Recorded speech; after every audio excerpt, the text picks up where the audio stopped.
সময়টা ২০ জানুয়ারি ২০২৫।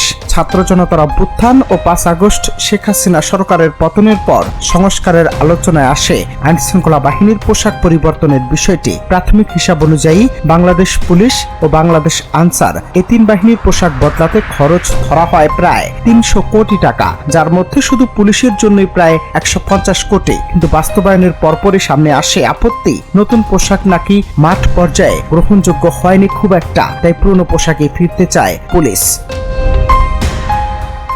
এক বিজ্ঞপ্তিতে বাংলাদেশ পুলিশ সার্ভিস অ্যাসোসিয়েশন জানায়, দীর্ঘদিনের ইউনিফর্মটি ২০০৩-০৪ সালে বিশেষজ্ঞ কমিটির যাচাই বাছাইয়ের মাধ্যমে নির্ধারিত হয়েছিল। এতে সদস্যদের গায়ের রং, দেশের আবহাওয়া, দিনরাত ডিউটিতে সহজে চিহ্নিত হওয়া এবং অন্য বাহিনীর সঙ্গে সাদৃশ্য না থাকা সব দিক বিবেচনা করা হয়েছিল। কিন্তু নতুন নির্ধারিত পোশাকে এসব বিষয় উপেক্ষিত হয়েছে বলে অভিযোগ উঠেছে। মাঠ পর্যায়ের মতামত অনুযায়ী নতুন ইউনিফর্মে পুলিশ সদস্যদের আলাদা করে শনাক্ত করা কঠিন হয়ে পড়েছে।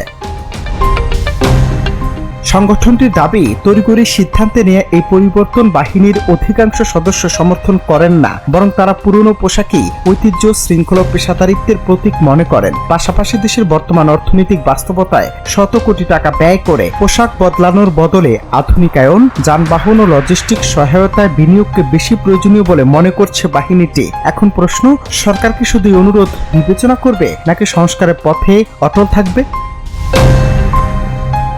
অনন্ত হাসান মাসুদ, বাংলা টিভি।